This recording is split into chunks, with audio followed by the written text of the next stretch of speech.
Good morning everyone. आज हम लोग हिंदी व्याकरण पढ़ेंगे। हिंदी व्याकरण में क्रिया चैप्टर नंबर 12 क्रिया पढ़ेंगे। तो आइए हम लोग क्रिया के बारे में जानते हैं। क्रिया आप लोगों ने पिछले क्लास में भी पढ़ा होगा, फिर से इसे हम पढ़ते हैं कि किसी काम के करने अथवा होने का बोध हो उसे हम क्रिया कहते हैं। क्या डिफिनेशन? किसी काम के करने अथवा होने के बोध कराने वाले पदों को हम क्रिया कहते हैं। क्रिया से ही वाक्य का अर्थ स्पष्ट एवं पूर्ण होता है। क्रिया से ही वाक्य, कोई भी हम वाक्य बोलते हैं तो क्रिया से ही उस वाक्य का अर्थ स्पष्ट रूप से पूर्ण किया जाता है। क्रिया वाक्य की अनिवार्य आवश्यकता है। वाक्य में क्रिया ना हो तो वो वाक्य पूरी तरह से पूर्ण नहीं होगा। तो इस तरह से क्रिया वाक्य की अनिवार्य आवश्यकता है। क्रिया के भेद, ऐसे तो क्रिया के दो भेद हैं। क्रिया के भेद अकर्मक क्रिया और सकर्मक क्रिया। क्या है? पहला अकर्मक क्रिया और दूसरा सकर्मक क्रिया। अकर्मक क्रिया, जिन क्रियाओं के साथ कर्म की आवश्यकता नहीं होती उसे हम अकर्मक क्रिया कहते हैं। यानी जिन क्रियाओं के साथ कर्म, यानी क्रिया में कर्म का होना अनिवार्य नहीं होता है, उस वाक्य को हम अकर्मक क्रिया कहते हैं। जैसे शेर दहाड़ते हैं, अनुज पढ़ता है, वह पढ़ता है। उपरोक्त वाक्य में क्रियाओं के साथ कर्म का प्रयोग नहीं हुआ है, अतः ये अकर्मक क्रियाएं हैं। इन वाक्यों से पता चलता है, इन वाक्यों से यह पता चलता है कि क्रिया अकर्मक है या सकर्मक। यह पता चलता है कि हेतु की क्रिया अकर्मक है या सकर्मक क्या शब्द द्वारा प्रश्न करते हैं। जैसे अनुज पढ़ता है, क्या पढ़ता है, अर्थात कोई उत्तर नहीं है। अनुज पढ़ता है, इसमें ये कौन सा क्रिया है? तो अकर्मक क्रिया है। अनुज पढ़ता है, इसमें कोई प्रश्न नहीं है। यानी क्या पढ़ता है अनुज? कुछ नहीं पढ़ता है। अतः यह, यानी अतः क्या शब्द के प्रश्न का उत्तर न मिल पाने पर पता चलता है कि यह क्रिया अकर्मक है। आपको भी पता चल गया होगा कि जिस क्रिया में कर्म की आवश्यकता नहीं होती है उसे हम अकर्मक क्रिया कहते हैं।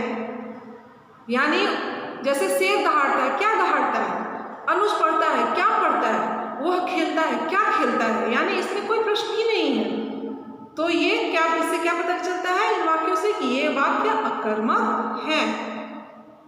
दूसरा सकर्मक क्रिया, जिस क्रिया की आवश्यकता अनुसार कर्म का प्रयोग किया जाए, जिस क्रिया में आवश्यकता के अनुसार कर्म का प्रयोग किया जाए उसे हम सकर्मक क्रिया कहते हैं।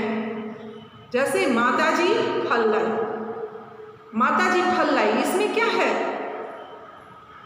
इसमें क्या है? यहाँ पर क्या लाई है? फल लाई। जैसे माता जी लाई, तो ये हो गया अकर्मक क्रिया। लेकिन यहीं पे माता जी फल लाई, यानी उन्होंने कुछ लाया है, तो ये क्या हो गया? कौन सा वाक्य हो गया? तो अकर्मक क्रिया। माता जी फल लाई, वाल्मीकि ने रामायण लिखी। यहाँ पे इन दोनों वाक्यों में फल और रामायण कर्म है। क्या है? फल और रामायण इन वाक्यों में का कर्म है। अतः लाई और लिखी सकर्मक क्रिया है। लाई और लिखी, यानी माताजी फल लाई, लाई, वाल्मीकि ने रामायण लिखी, लिखी, ये दोनों शब्द जो है वो सकर्मक क्रिया है। यह पता लगाने के लिए कि क्रिया सकर्मक है, क्रिया से पहले क्या लगाकर हम प्रश्न पूछते हैं। जो शब्द उत्तर में प्राप्त होता है वह क्या हो जाता है? वही कर्म होता है और वही सकर्मक क्रिया कहलाता है। तो जिस वाक्य में हम प्रश्न लगाकर पूछते हैं उसका कोई फल प्राप्त नहीं होता है, वह हो गया अकर्मक क्रिया।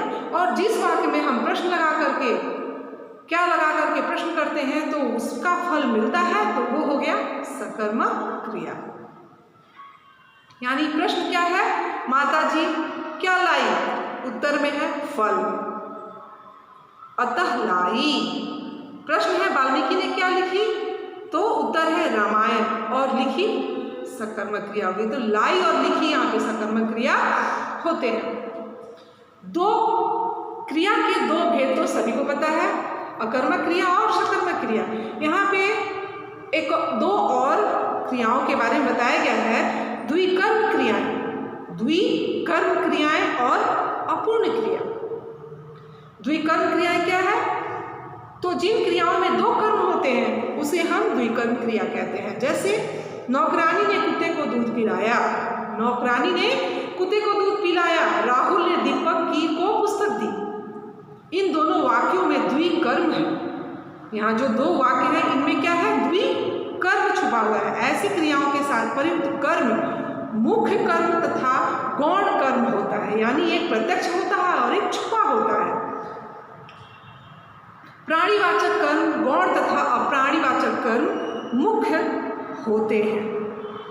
प्राणीवाचक कर्म के साथ को कारक चिन्ह का प्रयोग होता है और गौण कर्म के साथ को चिन्ह नहीं लगाया जाता है। क्या है? नौकरानी ने कुत्ते को दूध पिलाया, राहुल ने दीपक की पुस्तक दी।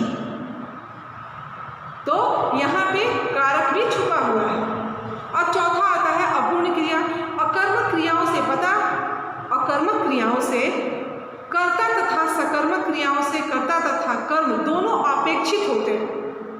अकर्मक क्रियाओं में कर्ता, अकर्मक क्रियाओं में कर्ता और सकर्मक क्रियाओं में कर्ता तथा कर्म दोनों अपेक्षित होते हैं, किंतु कभी कभी क्रिया अपूर्ण रह जाती है। जैसे तुम मुझे अवश्य लिखना, मैं देख लूँगा।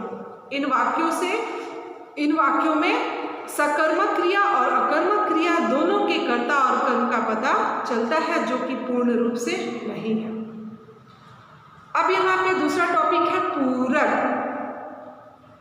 अपूर्ण क्रिया के अर्थ को पूर्ण करने के लिए जिन शब्दों का प्रयोग किया जाता है उसे हम पूरक कहते हैं। अपूर्ण क्रिया के अर्थ को पूर्ण करने के लिए जिन शब्दों का प्रयोग किया जाता है उसे हम पूरक कहते हैं। जैसे तुम मुझे पत्र अवश्य लिखना, तुम मुझे पत्र अवश्य लिखना, मैं उसको देख लूँगा। यानी ये पूर्ण नहीं है, फिर भी इसको पूर्ण बनाने की कोशिश कर रही है, अतः यह पूरक वाक्य होते हैं। उपरोक्त वाक्यों में उसको तथा पत्र शब्द पूरक कार्य कर रहे हैं। अब आता है कि संरचना की दृष्टि से क्रिया के कितने भेद होते हैं। तो संरचना की दृष्टि से यहाँ क्रिया के 5 भेद होते हैं। संयुक्त क्रिया, प्रेरणार्थक क्रिया, पूर्णकालीन क्रिया, नामधातु क्रिया और विधि सूचक क्रिया। सबसे पहला है संयुक्त क्रिया। 2 या 2 से अधिक धातुओं के मेल से बनी क्रियाओं को संयुक्त क्रिया कहते हैं। 2 या 2 से अधिक वस्तुओं के मेल से बनी क्रियाओं को संयुक्त क्रिया कहते हैं। जैसे वह यहाँ आया करता होगा, आया प्लस करता प्लस होगा, यानी यहाँ पे क्रियाएं जोड़ी गई है। उसे खेलने दो, खेलने प्लस दो। राहुल पुस्तक पढ़ चुका, पढ़ प्लस चुका। यानी यहाँ क्या हो रहा है? 2 या 2 से अधिक क्रियाओं का मेल किया जा रहा है। दूसरा है प्रेरणार्थक क्रिया। जिन क्रियाओं में कर्ता स्वयं कार्य न करके किसी दूसरे को प्रेरित करता है और करके करवाता है उसे हम प्रेरणार्थक क्रिया कहते हैं। जैसे वह माली से पौधे में पानी दिलवाता है, यानी कोई दूसरे को बोलता है कि तुम पौधे में पानी दो, यानी कोई है जो माली को बोलता है, ऑर्डर देता है कि तुम पौधे में पानी दो। रोहित ने सुमित से पत्र लिखवाया, यानी रोहित ने सुमित से बोल के पत्र लिखवाया, यानी यहाँ पे प्रेरणा की बात की जा रही है, दूसरा आदमी दूसरे को बोल रहा है। अगला आता है अपूर्णकाल क्रिया। अपूर्णकाल क्रिया वाक्य में मुख्य क्रिया के पूर्ण यदि कोई दूसरी क्रिया प्रयुक्त हो तो वह पूर्वकालीन क्रिया कहलाती है। जैसे अमित चित्र देखकर हंसने लगा, नीरज दूध पीकर सो गया, श्याम अपना गृह कार्य समाप्त करके खेलने चला गया। यहाँ पे क्या हो रहा है कि वाक्य में मुख्य क्रिया से पूर्ण यदि कोई दूसरी क्रिया प्रयुक्त हो तो वह यहाँ पे पूर्णकालीन क्रिया का संबोधन हो रहा है। अगला है नाम धातु क्रिया। नाम धातु क्रिया संज्ञा, सर्वनाम अथवा विशेषण, संज्ञा, सर्वनाम अथवा विशेषण शब्दों से बने क्रियापद नाम धातु क्रिया कहलाते हैं। क्या है कि संज्ञा, सर्वनाम अथवा विशेषण शब्दों से बने क्रियापद को नाम धातु क्रिया कहते हैं। जैसे संज्ञा शब्द से रंग यानी रंगना, हाथ हथियाना, बात बतियाना आदि। उसी तरह सर्वनाम शब्द से अपना, अपना से अपनापन, विशेषण से चिकना तो चिकनाना, गरम गरमाना इत्यादि। पांचवा आता है विधि सूचक क्रिया। विधि सूचक क्रिया तो क्रिया की जिस रूप से विधि यानी उपदेश, सलाह, आज्ञा, प्रार्थना आदि प्रकट हो उसे हम विधि सूचक क्रिया कहते हैं।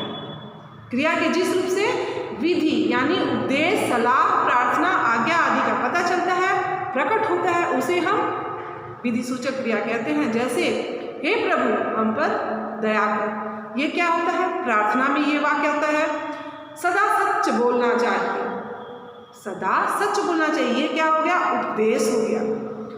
धूम्रपान करना हानिकारक है, ये क्या हो गया? सलाह। कृपया इधर न आना, ये वाक्य अनुरोध को दर्शाता है, यानी अनुरोध किया जा रहा है कृपया आप इधर न आए। श्याम एक गिलास पानी लाओ, इसमें इस वाक्य से आदेश का पता चलता है। तो ये हो गया संरचना की दृष्टि से क्रिया के मुख्य 5 भेद। अगला है सहायक क्रिया। क्रिया के साथ सहायक क्रिया भी होता है। तो वाक्यों में मुख्य क्रिया के अतिरिक्त कुछ अन्य क्रियाएं भी प्रयुक्त होती है। जैसे कौवा उड़ रहा था, मुख्य क्रिया इसमें क्या है? उड़, और सहायक क्रिया क्या है? या, था। कौवा उड़ रहा था यानी मुख्य क्रिया उड़ और सहायक क्रिया था। वह विद्यालय जाता है यानी मुख्य क्रिया जाता और सहायक क्रिया है। वाक्य में, किसी भी वाक्य में प्रयुक्त है, हु, हो, था, थे, थी प्रायः सहायक क्रिया होते हैं। ये जो भी है वो प्रायः सहायक क्रिया होती हैं, परंतु जब इसके साथ मुख्य क्रिया न आई हो, जब इसके साथ मुख्य क्रिया न आई हो तो यही मुख्य क्रिया का कार्य करती है। अगर वहाँ पे ये वास्तव में ये सहायक क्रिया है, लेकिन अगर मुख्य क्रिया यहाँ पे नहीं आती है तो ये उस टाइम उस जगह पर मुख्य क्रिया का कार्य करते हैं। वास्तव में ये सहायक क्रिया ही होते हैं, लेकिन मुख्य क्रिया का भी काम करते हैं। जैसे सहायक क्रिया के रूप, तुम दौड़ते हो, मैं जा रहा था, मैं, वे हंस रहे थे, वह पढ़ता है, ये क्या हो गया? सहायक क्रिया के रूप इसमें। और मुख्य क्रिया के रूप में ये कैसे प्रयुक्त होते हैं? तुम प्यासे हो, मैं लड़का हूँ, वे प्रसन्न हैं, वह कक्षा में है। यानी यहाँ पे मुख्य क्रिया में वो कैसे आके जुड़ गए, ये यहाँ पे दर्शाया जा रहा है। तो स्टूडेंट, आपने क्रिया पढ़ा, क्रिया किसे कहते हैं पढ़ा, क्रिया के भेद यानी अकर्मक क्रिया, सकर्मक क्रिया, उनके भेद, सकर्मक क्रिया के कितने भेद होते हैं, सकर्मक क्रिया और कर्मक क्रिया पढ़ा आपने। और उसके बाद अतिरिक्त क्रिया में द्विकर्म क्रिया, अपूर्ण क्रिया पढ़ा, पूरक पढ़ा, संरचना की दृष्टि से क्रिया के भेद यानी संयुक्त क्रिया, प्रणार्थक क्रिया, पूर्णकालीन क्रिया, नाम धातु क्रिया और विधि सूचक क्रिया, ये आपने पढ़ा। इसके साथ साथ आपने सहायक क्रिया भी पढ़ा। तो आप लोग इसको अच्छे से वॉच कीजिए, ध्यान से पढ़िए, समझिए, याद कीजिए नेक्स्ट क्लास में। Thank you.